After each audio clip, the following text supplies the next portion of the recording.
And welcome everybody to another edition of the GSMC Football Podcast, brought to you by the GSMC Sports Network.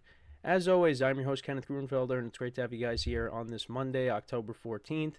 We have a lot to talk about on the show today. Before I get into that, just want to remind you guys, as always, to tip or donate and get your comments recognized. Make sure to go to the Super Chat button in the chat. Click on that.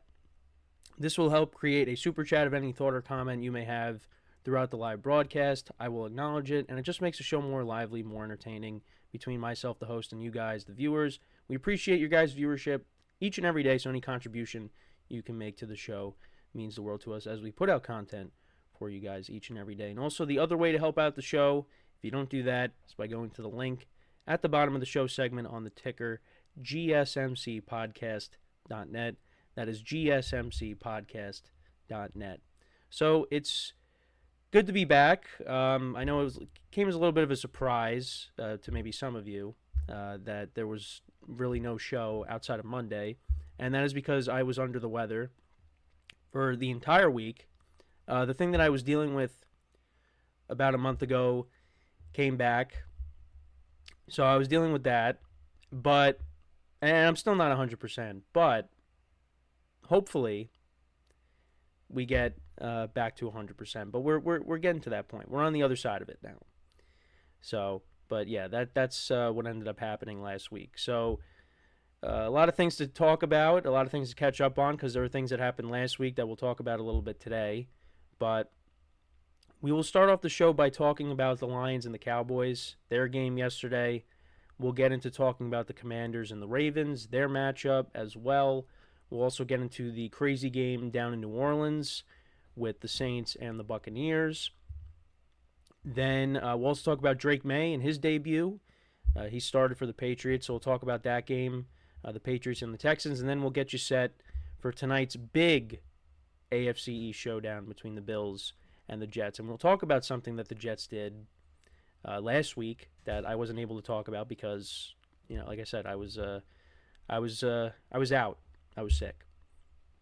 So let's get into the first topic, which is talking about the Cowboys-Lions game. And, man, I expected the Lions to win this game.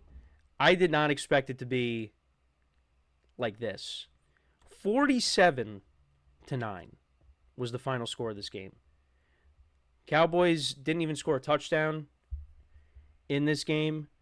It was all Lions. And if you remember, you go back to last year late in the season, it was a 1-point game, the final score. It was 21-20.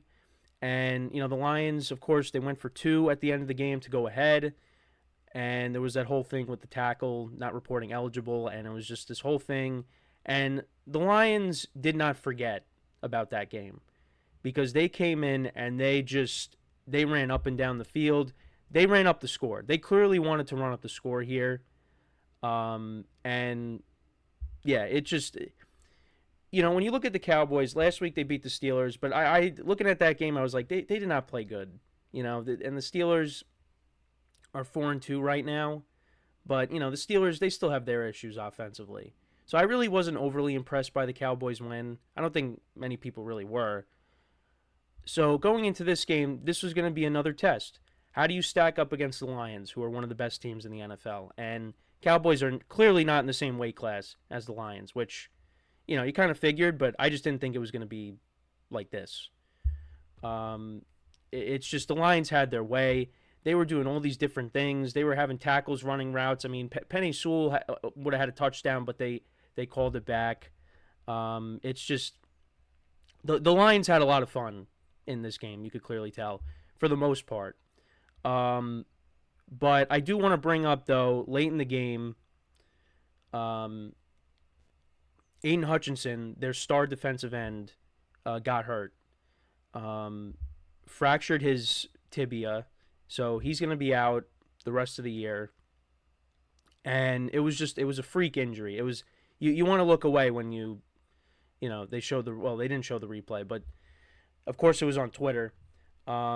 Yeah, it's one of those you got to look away moments. And, it's just, that was, before we get back to the game, that was just a crushing blow for this team. especially defensively, because he is one of the biggest rising stars in the NFL. We talk about T.J. Watt, Myles Garrett, Micah Parsons, who did not play in this game, but Aidan Hutchinson is in that category. He was playing really well this year. He was a one-man wrecking crew, getting after the quarterback, and now he's out, and that is a huge blow for this Lions defense. So, hopefully, and it was a pretty gruesome injury again. Hopefully, he can bounce back from this, and we have, because that injury was significant. But I know Ian Rappaport tweeted out something that he should be good for the start of 2025. But right now, let's just hope that surgery goes well, all that, and he works his way back from there. Because again, he's one of the best defensive players in the NFL. But yeah, that was pretty significant. But going back to the game, though, again, it's hard to kind of transition out of that. I know I always say that, but yeah, it just it's hard to move on from that. But yeah, hoping for a speedy recovery for him. Anyways, so back to the game though. Cowboys actually were up 3-0 to start the game. They went 9 plays, 54 yards. Got into field goal range. Brandon Aubrey, he was their offense, and kicked a 34-yard field goal. So that made it 3-0. And then the Lions went right down the field. They scored a touchdown. An impressive run by David Montgomery from 16 yards out to make it 7-3. Cowboys just could not tackle him. They couldn't tackle in general in this game. And then Dak Prescott throws a pick at the Detroit 7, picked off by Brian Branch in the end zone. So the Cowboys were, so it was like, okay, the Cowboys putting together another drive, they're trying to keep up, and Dak throws a pick. Lions turned that into a field goal. Jake Bates had a good game. Their field goal kicker, 40-yard field goal, so that made it 10-3. Then the Lions made it 7-3. Goff connected with Sam Laporta. They did a little trick play, and that ended up being a 52-yard touchdown to make it 17-3. Then it was 20-3. Then it was 27-3. David Montgomery, another rushing touchdown. Cowboys did kick a field goal before the end of the half to make it 27-6. Then the Lions opened up the third quarter with a touchdown, and that was a 37-yard touchdown to Jameson Williams. And then Aubrey kicked another field goal to make it 34-9. It was a 50-yarder.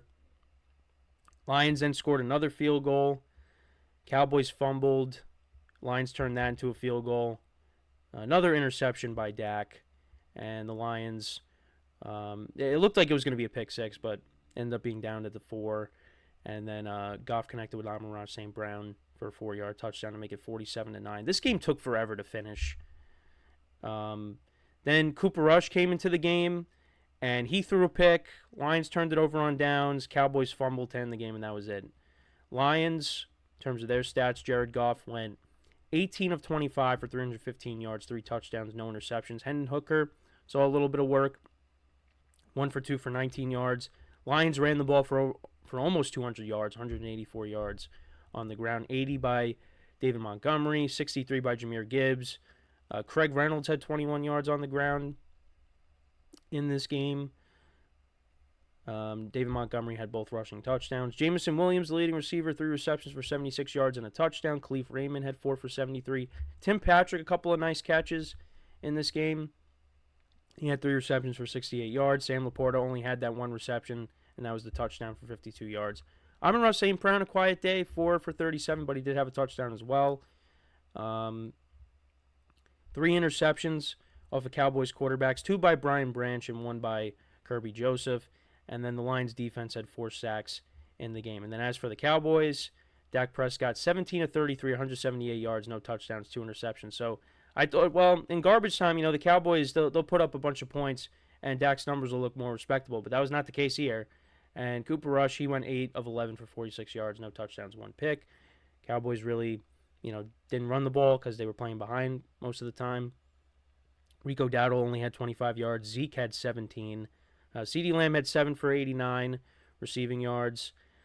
Jalen Tolbert 4 for for 43. Dowdle had 5 for 30. Kevontae Turpin 4 for 24. Cowboys, a couple fumbles, one by Turpin and one by one of their receivers, Ryan Flanor, I think that's how you pronounce it. And then the defense had 3 sacks in the game, but again, it was lopsided all the way around. But yeah, the Lions looked really good. The Cowboys, yeah, they, and I keep on saying that, throughout, the first, part of the season here, I kept saying, yeah, the Cowboys are going to make the playoffs. They're going to find a way. But, yeah, I'm not really so sure. Because their schedule gets really tough. They go into the bye week, but then they play the 49ers right out of the bye. So, I might pencil that in as a loss. Even though the 49ers have not been the 49ers of last year. I mean, they're still a very good team, but, they still got some issues. But I expect the 49ers to beat the Cowboys when the Cowboys come out of the bye. You got the Eagles coming up.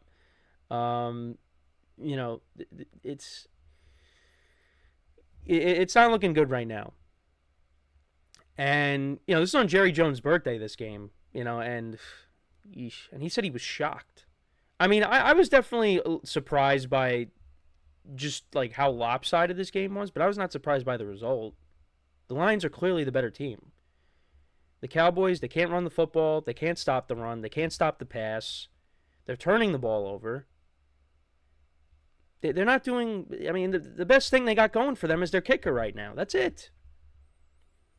So, and this is not something you're going to be able to solve in season. Like, you're going to get DeMarcus Lawrence back. You're going to get Micah Parsons back. You're going to get DeRon Bland back. But it's not really going to help you. Offensively, you don't have any other weapons outside of CeeDee Lamb that scare you. And, running the football, like, I know Rico Dowdle had a good game last week, but he's not going to do that every week. Zeke doesn't really give you much. You still got Dalvin Cook on the practice squad. Maybe you should give him a chance. It probably is not going to do much, but at least give him a shot. But they have too many issues. And you look at the division, and we'll get into, the Eagles and the Giants later this week. We're not going to talk about them today. But, the Giants had an opportunity to, make some noise and get themselves back in the conversation. Of course, they don't do that. The Eagles, they still don't look great. The best team right now, even in a loss, is the Commanders. That's the best team right now in the NFC East. The Cowboys, I mean, we'll see what happens when they match up against the Commanders, but I think the Commanders really are going to give them a hard time. And, with the Eagles, I mean, it's a toss-up right now because the Eagles are not playing well. Like, it was a hard time for them to even beat the Browns yesterday. So, and the Giants, continue to be a disappointment. So, but, let me know what you guys think, though, about this game. What were your takeaways from it? Again, just great for the Lions, really, other than the Aidan Hutchinson injury, which is huge. So, guys are going to have to step up on the defense. And I think they will. The defense has played a lot better this year. But, you're going to have to find a pass rush in other areas. Guys are going to have to step up. That's the bottom line. So, all right. So, with that being said now, we are going to take our first break of the show. And then when we come back, we will talk about the Commanders and the Ravens. We'll talk about the Ravens win over the Commanders. We'll get into all that when we come back. So, stick around. And we'll be right back here on the GSMC Football Podcast.